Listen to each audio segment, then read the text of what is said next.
गुरु प्यारी साध संगत जी, आज फिर से एक सुंदर सी साखी आप सभी को सुनाने जा रही हूँ। गुरु प्यारी साध संगत जी, असली दौलत क्या है? दुनिया में लोग धन, दौलत, हीरे, जवाहरात, मोटर गाड़ी सबके पीछे भागते हैं, लेकिन क्या सही मायने में उन्हें असली दौलत पता है? तो आइए गुरु प्यारी साध संगत जी, सुनते हैं आज की ये सुंदर सी साखी जो हमेशा कायम रहने वाली दौलत के बारे में बताएगी। जिस धन दौलत के पीछे हम लोग भागते हैं वो तो खर्च हो जाएगी, खत्म हो जाएगी, लेकिन ऐसी दौलत भी है दुनिया में जो कभी भी ना तो खर्च होती है और ना ही खत्म होती है, बल्कि उसे जितना हम खर्चते हैं वो उतनी ही बढ़ती जाती है और वही हमारे जीवन में और दौलत कमाने का जरिया बनती है।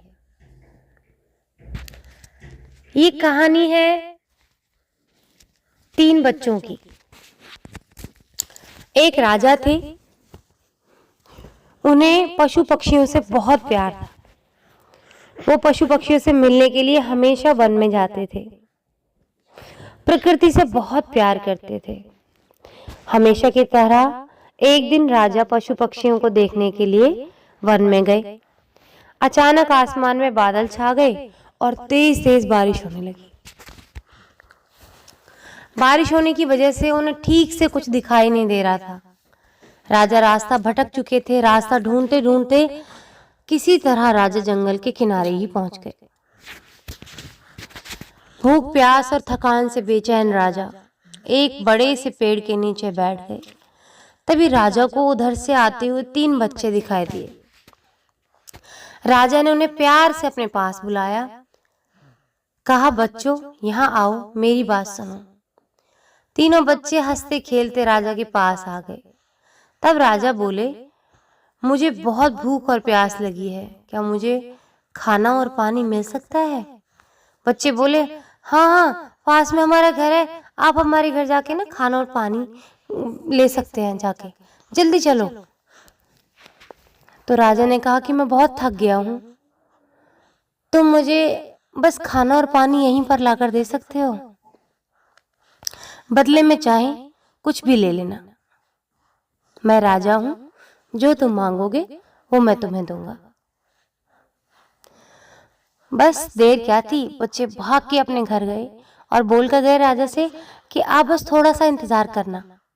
तीनों बच्चे दौड़ के गए और राजा के लिए फटाफट से भोजन और पानी लेकर आ गए। राजा बालकों के व्यवहार से बहुत खुश हुए और बोले, प्यारे बच्चों, तुमने मेरी भूख और प्यास मिटाई है। मैं तुम तीनों बच्चों को इनाम के रूप में कुछ देना चाहता हूँ। बताओ, तुम बच्चों को क्या चाहिए? थोड़ी देर सोचने के बाद एक बच्चा बोला, महाराज, क्या आप मुझे एक बड़ा सा बंगला और गाड़ी दे सकते हैं? राजा बोले, हाँ हाँ, क्यों नहीं, अगर तुम्हें यही चाहिए तो जरूर मिलेगा। अब तो बच्चा फूला ना समाये। दूसरा बच्चा भी उछलते हुए बोला, मैं बहुत गरीब हूँ, मुझे पैसा चाहिए जिससे मैं भी अच्छा अच्छा खा सकूं, अच्छे अच्छे कपड़े पहन सकूं और खूब मस्ती कर सकूं। राजा मुस्कुराकर बोले, ठीक है बेटा, मैं तुम्हें बहुत सारा धन दूंगा। ये सुनकर दूसरा बच्चा भी खुशी से झूम उठा। भला तीसरा बच्चा क्यों चुप रहता? वो भी बोला, महाराज, क्या आप मेरा सपना पूरा कर सकेंगे? मुस्कुराते हुए राजा ने बोला, क्यों नहीं, बोलो बेटा, तुम्हारा क्या सपना है? क्या तुम्हें भी धन दौलत चाहिए? उसने कहा, नहीं महाराज, मुझे धन दौलत नहीं चाहिए, मेरा सपना है कि मैं पढ़ लिख कर विद्वान बनूं। क्या आप मेरे लिए कुछ कर सकते हैं? तीसरे बच्चे की बात सुनकर राजा बहुत खुश हुए। राजा ने उसके पढ़ने लिखने की सही व्यवस्था करवा दी। वही मेहनती बालक था, वो दिन रात लगन से पढ़ता और कक्षा में पहला स्थान प्राप्त करता।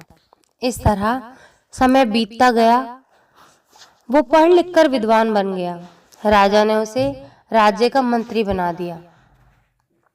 बुद्धिमान होने की वजह से सभी लोग उसका आदर सम्मान करने लगे। उधर जिस बालक ने राजा से बंगला और गाड़ी मांगी थी, अचानक बाढ़ आने से उसका सब कुछ पानी में बह गया। दूसरा बालक भी धन मिलने के बाद कोई काम नहीं करता, बस दिन भर फिजूल खर्च करके धन को उड़ाता और मौज मस्ती करता था। लेकिन रखा धन भला कब तक चलता। एक समय आया कि उसका सारा धन खत्म हो गया, वो फिर से गरीब हो गया। दोनों बच्चे उदास होकर अपने दोस्त यानी मंत्री से मिलने राजा के दरबार में गए। वो दुखी होकर अपने दोस्त से बोले, हमने राजा से इनाम मांगने में बहुत बड़ी भूल की। हमारा धन, बंगला, गाड़ी सब कुछ नष्ट हो गया। हमारे पास अब कुछ नहीं बचा है। दोस्त ने समझाते हुए कहा, किसी के भी पास धन दौलत हमेशा नहीं रहते। धन तो आता जाता रहता है, सिर्फ शिक्षा है जो हमेशा हमारे पास रहती है। धन से नहीं बल्कि शिक्षा से ही हम धनवान बनते हैं। दोनों बच्चों को अपनी गलती पर बहुत पछतावा हुआ। उन्होंने तय किया कि हम भी मेहनत और लगन से पढ़ाई करेंगे और अपने जीवन को सुखी बनाएंगे। गुरु प्यारी साध संगत जी, इसलिए कहा गया है कि विद्या धन सबसे बड़ा धन है, इसे कोई चुरा नहीं सकता और जितना बांटो उतना ही अधिक बढ़ती जाती है। ये अपने बच्चों को सामाजिक, राजनैतिक, व्यावसायिक, धार्मिक और नैतिक शिक्षा से परिपूर्ण करें, यही सच्चा धन है। गुरु प्यारी साध संगत जी, हमारे पास सही दौलत क्या है? अगर हम भगवान से बुद्धि मांगे, हम भगवान से क्या मांगते? भगवान हमें मोटर दे दो, गाड़ी दे दो, बंगला दे दो, ये दे दो, वो दे दो, लेकिन कोई भी बुद्धि नहीं मांगता, सद्बुद्धि नहीं मांगता कि हमें सद्बुद्धि दें कि किस तरह से हम अपने आप को उस लायक बना सकें पढ़ लिख कर, कि हम आगे अपने कर्मों को पूरा कर सकें, पढ़ लिख कर कुछ बन सके और उसी बुद्धि से अपने मन को कंट्रोल करके हम सुमिरन कर सकें, सेवा कर सकें, अच्छे कर्म कर सकें। क्योंकि हमारा मन चंचल है, वो हमें सुमिरन में भी नहीं बैठने देता। जब तक हम भगवान से अपनी बुद्धि पर नियंत्रण नहीं मांगेंगे, उनसे सद्बुद्धि नहीं मांगेंगे, तो कुछ भी मांगने का कुछ फायदा नहीं है। ना तो हम सुमिरन कर पाएंगे और ना ही अपने पैसे को सही तरीके से इस्तेमाल कर पाएंगे। तो उस वजह से ना तो हमारे कर्म पूरे हो पाएंगे और ना ही हम परमात्मा से मिल पाएंगे।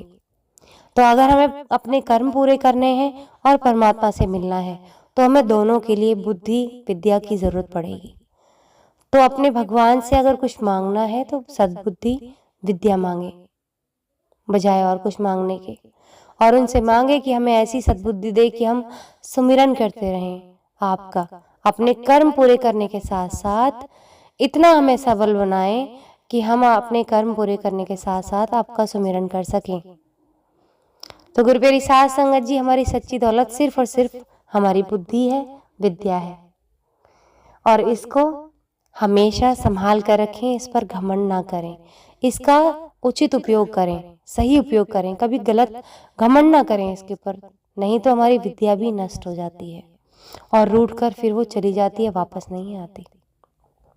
आज इसी के साथ इस सुंदर सी साखी को यहीं समाप्त करना चाहूंगी। मिलती हूँ आपसे अपनी अगली वीडियो में नई साखी के साथ। तब तक के लिए खुश रहें, सुमिरन करते रहें, सच्ची सेवा करते रहें।